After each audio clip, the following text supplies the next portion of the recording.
السلام علیکم ورحمۃ اللہ وبرکاتہ۔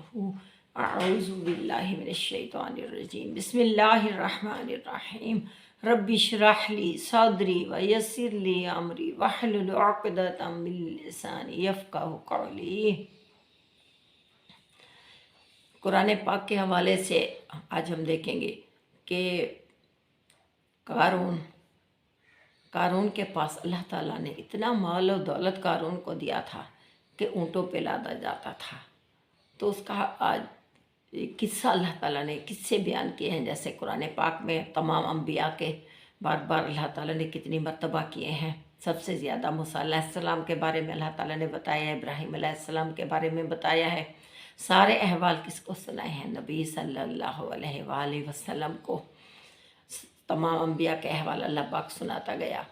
تو اس طرح قارون کا احوال بھی ہے کہ قارون بہت مالدار تھا اور اس کا خزانہ اتنا تھا کہ اونٹوں پہ خزانہ اتنا تھا کہ اس کی چابیاں جو تھیں، کنجیاں، وہ اونٹوں پہ لادی جاتی تھیں، اور جب وہ اتراتا تھا اور تمکنت کے ساتھ چلتا تھا بازاروں میں تو لوگ جو تھے وہ دیکھتے تھے حسرت سے اس کو اور کہتے تھے کاش ہم بھی اس قارون کی طرح ہوتے کہ اتنا مال و دولت، اتنا خزانہ ہمارے پاس ہوتا۔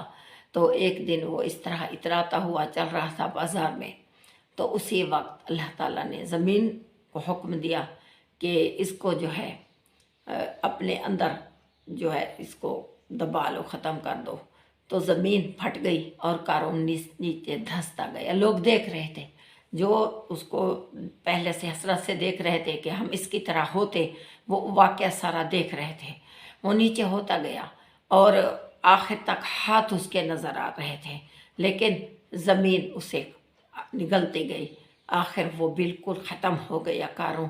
اور یہ واقعہ لوگوں نے اپنی آنکھوں سے جب دیکھا تو وہ اللہ کی پناہ مانگنے لگے اور کہا یا اللہ ہماری توبہ، ہم پناہ مانگتے ہیں تجھ سے کہ تو نے ہمیں قارون کی طرح نہیں خزانہ دیا اور نہ ہی تو نے ہمیں اس کی طرح غرور میں مبتلا کیا اور تکبر میں نہیں ڈالا تو نے۔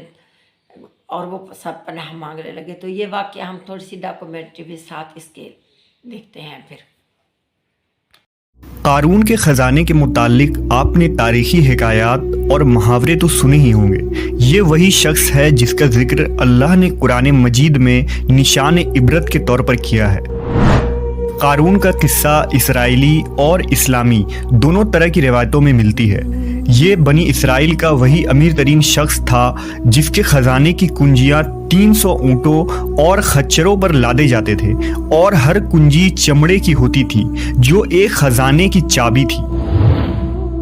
تاریخ انسانی میں شاید قارون سے زیادہ دولت و ثروت کسی شخص کو عطا نہیں کی گئی۔ قارون حضرت موسیٰ علیہ السلام کے چچا یسہور کا بیٹا تھا۔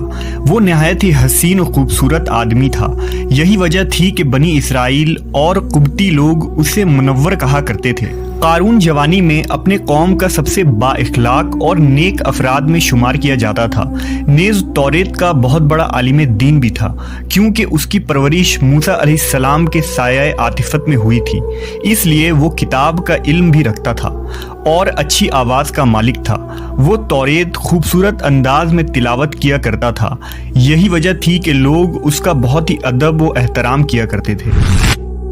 قارون ابتدا میں حضرت موسیٰ علیہ السلام پر ایمان لے آیا، اور جب بنی اسرائیل کو قبطیوں کی غلامی سے نجات ملی تو وہ ان کے ساتھ مصر کو چھوڑ کر سرزمین موعود کی طرف ہجرت کر گیا۔ وہاں اس کے حالات ایک دم سے بدل گئے اور اس کے ہاتھ میں بے شمار دولت آئی۔ دیکھتے ہی دیکھتے وہ اپنی قوم کا امیر ترین شخص بن گیا، جس کا ذکر اللہ نے قرآن مجید میں کچھ یوں کیا ہے: بے شک قارون موسیٰ کی قوم سے تھا، پھر اس نے قوم پر زیادتی کی، اور ہم نے اس کو اتنے خزانے دیے جن کی کنجیاں اٹھانا ایک طاقتور جماعت پر بھاری تھی۔ ایک جگہ فرمایا جب اس سے اس کی قوم نے کہا اتراؤ نہیں، بے شک اللہ اترانے والوں کو پسند نہیں کرتا، اور جو مال تجھے اللہ نے دیا ہے اس کے ذریعے آخرت کا گھر طلب کر اور دنیا سے اپنا حصہ نہ بھول، اور احسان کر جیسا اللہ نے تجھ پر احسان کیا، اور زمین میں فساد نہ کر، بے شک اللہ فسادیوں کو پسند نہیں کرتا۔